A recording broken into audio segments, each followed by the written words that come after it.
What's going on, guys? It's Cruzin Podcast. We're back with another episode. Today we're going to talk about the new Marvel film, Eternals. Wee-oo. Ooh-wee. You. We just saw it. It came out today. We saw it. We got an early screening because we got access like that. We got an early Shout out to premiere. Marvel. Shout out to Marvel. Shout out to Kevin Feige who for that free IMAX private isolated premiere. We saw it with everyone else. So yeah, we're gonna talk about Eternals. Let's just get right into it. Did you want to start first on what did you think on Eternals?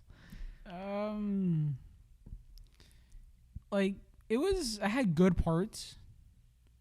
Like when the movie got like really serious and like when it was actually being more of that more of the backstory. That's when the movie was really good, but again, it's kind of similar to what was the last one? The Shang-Chi. Like it's a great idea, it's a great concept, but it's just Marvel.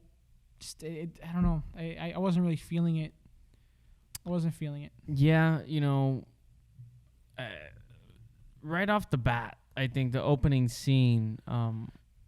This is a movie that it's very lore heavy, which when we talked about it after, I kind of agree with Jeremy because we watched some reviews after we watch it and get an idea of what everybody's thinking and just to know what the conversation is. We watched it, and I agree with Jeremy. Jan said the lore stuff is the most interesting part of this movie. What they talk about, these Eternals, the Celestials and the Deviants, and what are they, what's their purpose and what's the storyline, and how they're watching the universe, and all that is really interesting. But then all that is just so overshadowed and thrown away with the Marvel formula that I think it worked before, but I think especially with this movie, this could have been the pivotal point in the MCU where you can start setting a different tone, because we're starting to enter what it could be more serious territory, in the sense of now you're dealing with like these celestial beings that control the universe. Like we're getting bigger here. We're getting more cosmic here. And that's really cool. And this movie, it could have gotten a little darker with,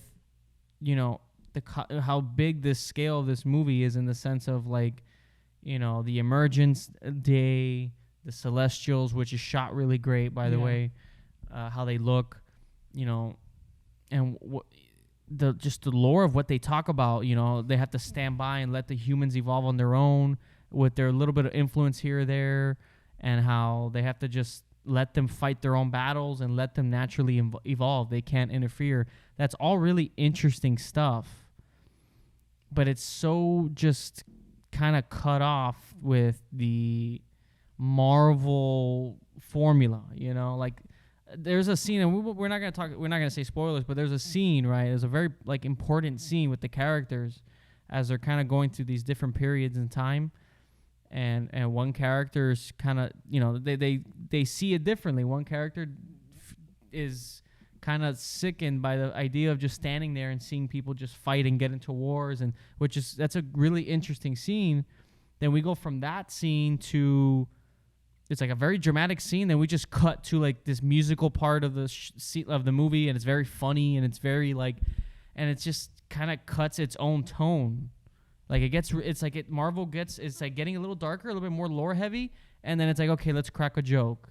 Remember, this is Marvel. Let's bring them, and that's such a turn off for me, and that's been happening a lot, where the movies getting interesting, it's getting darker, it's getting story heavy. And then it's like, oh, let's just stop for a second, give you a quick joke.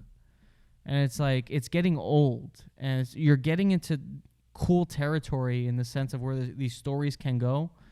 And I really it was very, disappointing. I was very disappointed with this movie, to be honest with you. I was, there's, the use of IMAX, I was excited about that. And I was actually confused and disappointed with that.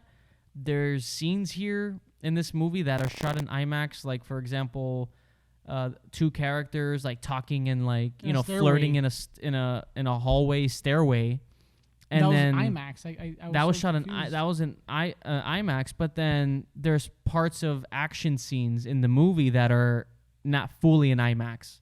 And usually what these filmmakers try to do is there's sequences in the movie that are fully IMAX so that you're not distracted by the constant changing in the aspect ratio, like the format. And this movie had a lot of that, and there's action scenes, and the format is just constantly changing from IMAX regular, IMAX regular. Yeah, it was like weird. It was kind of like I think it was the intro. The intro and their middle fight scene, yeah. Like they're fighting. Okay, it's cool on IMAX, but then like at one point it kept switching back and forth. But then there's a full scene in a stairwell about this couple talking, and that's in IMAX. I'm like, why? If it's all about like saving the money and when to use it, don't film it for that and apply it towards your action scenes that are the big draw for that. And I was just very confused by that. Yeah, there was a lot of scenes like, wait, why The is IMAX, this I felt, was very inconsistent in how it was shot. Like, I get it. If you have a lot of IMAX to shoot, then yeah, shoot them in a stairwell, shoot them in a toilet, do whatever. But the action scenes were literally like on and off, on and off, on and off. And it was very distracting. Yeah, it was. It was very annoying. Usually, with different filmmakers that we've seen, because for Dune, like there's certain sequences that where are it was okay. I fully want IMAX. this, and then when it cuts away to a different part of that scene or a completely different scene, it goes back. It goes back, but it doesn't distract you. Yeah, but it doesn't do it like mid scene. Yeah, like mid sequence, like they're in a fight Like- scene and one shot is in IMAX, like one punch is IMAX, and then the next shot is an uppercut, but it's not an IMAX, and it's very distracting. It was very weird. Yeah. It was very odd. Like I was like, wait, what the hell is going on? Why? Yeah. Like it keeps switching the format. It's really. It was very, annoying. it was very distracting. Stairway scene. I was like, this is such a normal scene. Shouldn't we save that footage in IMAX and use it towards the action and the scene? scene goes for like. It goes few for a minutes. while. Yeah, it goes for a while. So I was a little confused by that, but And those all IMAX. yeah. But I gotta say, the design of the Celestials are amazing. Oh yeah. There's some pretty cool shots in this. But yeah, like there's definitely I think the Celestials looked really cool at design, and there's some cool shots with that. Also I like the on-set locations and stuff like that because that does show. It's a big difference. But I gotta say, I wasn't feeling it just felt like two different movies. I didn't agree with the time jumps back and forth in between. I felt like this either could have been a series, a linear, like kind of like taking them through different time periods leading to now. It doesn't have to be that long, but the time periods we got in the movie, I felt like we should have gotten that first as the intro, leading to where that goes, then to present day. Because I gotta say, there's times that they were going back in time to explain what was about to happen in the next scene. Yeah. And if it didn't, didn't hit well. It didn't hit well, and towards the end of the movie, to reveal some big, plot points, it's like, okay, here's one more time, flashback from 6 days ago, and it's like, we're at the third act of the movie. Why? You know what I mean? I felt like it should have been linear, and a part of me feels like it was Marvel not being confident in the fact that they would have to go a lot more lore heavy. Yeah, because I feel like this movie, it's like two versions. It has like two different tones. It's like this lore heavy, yeah. like Zack Snyder feel, and then it's like, oh, Marvel, like, oh, like the funny, cracky jokes, and it's like, and the jokes, honestly, I really didn't really find that funny. I'm kind of over it. I'm kind of over those type of jokes. It's time to like move on from that, And I really do think Marvel peaked with Endgame, in the sense of, and I still think Infinity War really was the peak, and then Endgame fell a little bit short. But Infinity War is I think the perfect example of where this MCU can go, in the sense of villains, story and stakes, and I really feel like just hasn't, at least so far in this Phase 4, I haven't been a fan. And Eternals, I was really let down because they could have gone that route.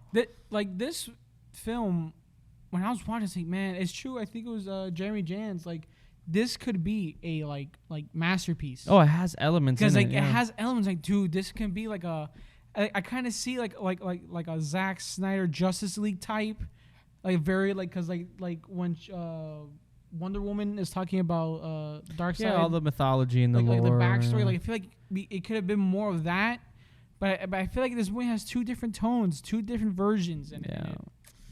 man, you know much all this knowledge, exposition of the lore. They have so much knowledge. Yeah. They have so much knowledge, and I don't know. I didn't really feel that. I didn't feel like there were like these beings that It needed a I don't. It doesn't have to be like a Zack Snyder Justice League, No, but I'm it talking needed to have a little bit more of a tone, a little bit more presence of like this is serious. Like we're literally talking about the universe and celestials, and it's like these godlike figures, and they're cracking IKEA jokes, and it's like, can we like acknowledge like this is pretty cool for a second? And there's one scene towards the third act that I didn't like. We can't say it now, but later I'll mention it. Yeah, there's just certain things I was like, man, like because like every time there was a serious scene, they'll just do a comedy beat right after, and I found that was weird. It's getting predictable because it started. You know, it's bad when it's predictable. Like when you're watching an emotional or a dark, like a serious scene, you're waiting for the joke to come out, and then it does. It's like it's a random joke. Yeah, just a lot of like. What could have been with this? It really could. It had the potential to be a really great movie. It's similar to the Shang-Chi. But I just don't see Marvel taking that leap because they want to keep their formula, and it's kind of disappointing because if you're gonna keep this going, you gotta change it up. And I'm sorry, but people who are saying, "Oh, this is like wow, Marvel's really taking risks," they're not, because they showed what did they show that was so risky? A sex scene. I don't know. You know what I mean? No, like, but I guess in terms of like of the characters, it's like different. Like, I don't know. Not really, because they didn't embrace the characters for what they were. They changed it and made it to what they wanted, and then threw Marvel jokes in it. So it's like, no, you didn't take it for what it was. Because I was watching a video of like how they look in the comics, and how they look in the movie. And the costumes are very basic. I was kind of surprised. Yeah, it's very uniform. Yeah, because in the comics it's very like different. Yeah. So I'm surprised that they didn't. And then they just made it Marvel-y. Like, oh yeah, like crack some jokes here and there, and it's fine, whatever, But I mean, the critic scores and everything, it's not doing too well. So I don't know. It was very weird. It has two different This tones. was going to be a show at first. And, maybe this could have benefited being as like a series. Oh, it's going to be a show? Are all those actors? No. It was before. Like years ago, it was going to be like a show. And then it got canceled. Then they brought it back as a movie. But, maybe it could have been a good series and then taking them through different time periods. That was really interesting. But the best parts in this film are when it goes a little slower, a little more like into the lore. Yeah, when it does the flashbacks to them through different time periods and how they handle that, that's really cool. But I don't know. The movie, it's like they want it to be serious, but then Marvel's like, oh no, wait, we can't, because we have to keep the same formula. And it's similar to the last one, the Shang-Chi. Shang-Chi is such a cool. You can watch all these movies and they're the same formula. They are. It's all the same. And it's kind of exhausting. But we just got to wait and see. And then we did wait until after the post-credit scenes. And there's like a reveal. And even with that, I'm like, at this point, Marvel, and I just thought about this now, feels like it's like this thing that people want to get into. It's like getting a max contract in the NBA or something. It's just something that people are trying to get into. Yeah, it's just like, oh, let's see what big actors we can get to put them in a costume. It doesn't feel like they're trying to like really get in and tell a good story and cast. It's just like, oh, let's just see what big actors we can get and put them in a costume. At this point, it feels like a bunch of actors playing dress up. Yes, that's what actors do, but it's like in a non-believable way. You know what I mean? It just feels like, okay, this person is going to the MCU, but then you see them and it's like, it looks like this actor dressed up. And I don't believe that this is the world. You know what I mean? Because when Marvel first started, yes, obviously Iron Man, he was already big as an actor. But I don't know. I feel like it's different. The casting was different when they first started. Now it's more of like if you can get into an MCU. Because Chris Evans, he wasn't really big. He was he was big. He wasn't a movie star. Yeah, because he was in Fantastic Four. Yeah, he was in a lot of just whatever movies. Yeah, but like he matched as Steve Rogers, and then Chris Hemsworth. What other before No, he wasn't. Marvel? I don't think. I think the only three big ones are actually Jeremy Renner, Scarlett Johansson, Yeah. Robert Jr., and Mark Ruffalo. They were like the big. Even then, they were more like just like kind of like good actors, like these indie, like doing good movies, drama actors. I don't know. And let's talk about the post-credit scene a little bit, because I do want to talk about that, and then we'll end it here. We're going to talk about the post-credit scene. Most people probably already know, because for some reason, a lot of critics and journalists like just leaked it. Like they just talked about it openly. Yeah, I'm surprised. Which is a pretty big deal, because this is a post-credit scene, and it's like a big deal. It's and a Marvel big didn't care. And it's a big reveal, so I'm surprised that they just openly said this, but whatever. So little spoilers here about the post-credit scene coming now, so we're just letting you know. Harry Styles is playing Thanos' brother in this. Yeah. We already knew coming in because it was everywhere. It was leaked. Like people just openly, like E! News was posting about it, and I'm like, this is kind of a big deal. You're leaking a post-credit scene. Yeah. It's not like if it was announced. And I gotta say, when they announced it, and I have nothing against Harry Styles, I think he does really good in Dunkirk, because remember Christopher Nolan got him in Dunkirk, and I think in Oh My Darling, I think it's what it's called. My Darling, Oh My Darling. Yeah. It's like this love drama, psychological thriller type of movie with Olivia Wilde. I saw like a piece of a trailer because it hasn't been a full trailer yet, but I think he looks good in that. So I have nothing against him as like an actor, because I do think he has like this hidden talent with acting. And I think in Dunkirk, I was able to really believe him in Dunkirk. It's a small role, but yeah, he did good. So I was hoping, I was like, okay, like I didn't want to believe that it was just like Marvel just trying to get Harry Styles to bring in this other whole fan base, just to bring in the, you know what I mean, the money, because they got to keep Marvel afloat. I didn't want to believe that, so I was like, you know what, maybe they're gonna, because I was like, him as Thanos' brother, I was like, what was his name, Ares or Eros? Yeah. So I was like, maybe they're gonna put some cool prosthetics on him, or maybe he's playing this whole character. Maybe it would be cool. So I was like, let's see, because I didn't see the footage. I only heard about what it was. And then so the post-credit scene is coming. There's like this animated character, like drunk little gnome type of figure character, like, funny, whatever. And he's announcing, oh, Thanos' brother, and it's literally Harry Styles in a costume. And the costume looked kind of cheap. It looked kind of cheapy. But I've been noticing that lately, just in general. Like it looks like actors playing dress up. It doesn't look like a real authentic, like I don't believe it. Like in Civil War when Black Panther is like, oh shit, like that's a cool looking costume. I hear, I'm like, oh, this is just actors dressed up. And I saw Harry Styles, I was like, oh, this is Harry Styles in a costume.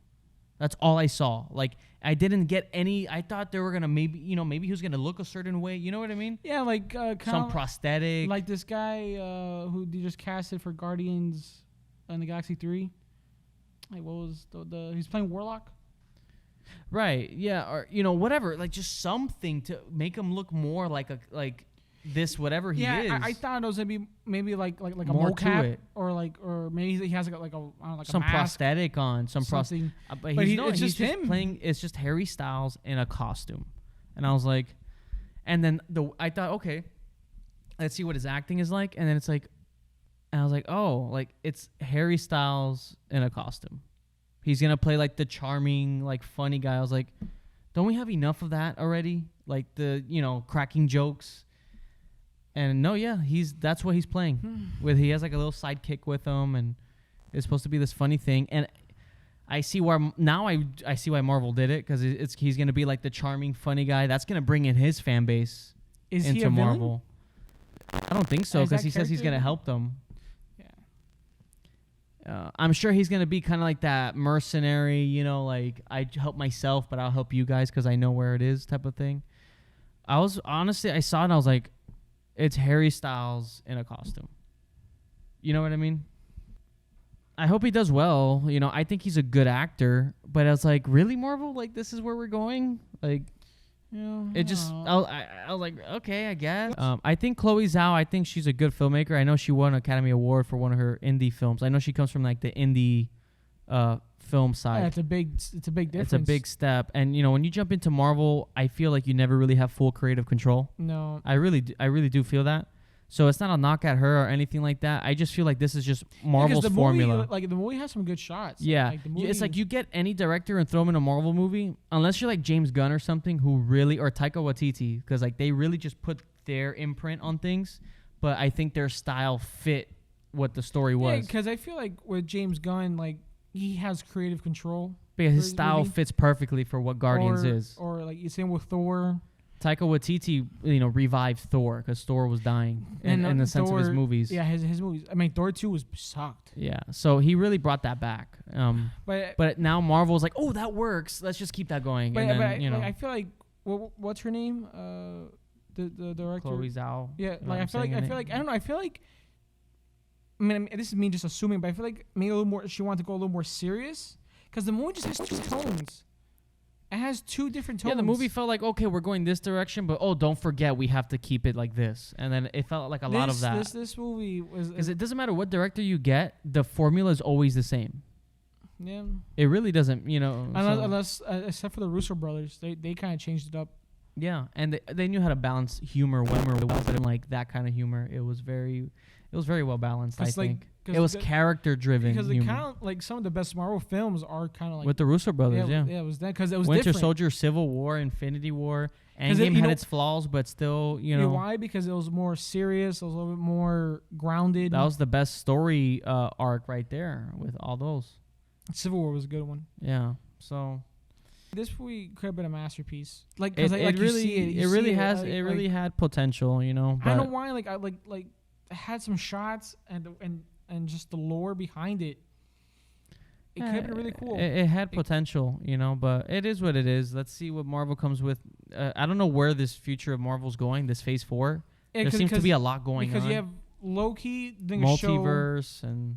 Because you have Loki with the we show. We still have to see where WandaVision, Wanda and Doctor Strange 2, right? Yeah. So let's see where the MCU Phase 4 goes. Yeah, because really the most two powerful characters right now is Doctor Strange and Wanda, like because they're the ones that are gonna help. Yeah, Scarlet the Witch. Whole multiverse thing. But then you see Eternals, and I don't know. There's like a lot going on. So and I guess they're gonna be a part of the Avengers as well. Yeah. So that's it's gonna be a weird. It's gonna be it's very cosmic. It's a very like interesting cast. Cast. But yeah, guys, that's our thoughts on Eternals, the new Marvel film. Just disappointed a little bit, and I think I'm just marveled out. I'm kind of over it. I'm watching them to keep up with the story and see where it goes, and always giving it that chance, the benefit of the doubt. I just feel like it's the same formula. I feel like all the movies are. I feel like I go to each one hoping for something different and really liking it, and I'm like, oh. But we just gotta keep being optimistic and see where it goes. But yeah, guys, that's pretty much it. That's our thoughts on Eternals. Yeah, guys, thank you so much for watching. Feel free to like, subscribe. Let us know in the comments if you agree, disagree with us. We're open to just like having a conversation and seeing why you guys disagree and why we, and just kind of give our thoughts and stuff. So thank you guys so much for watching. Feel free to like, subscribe, and until the next one. Goodbye.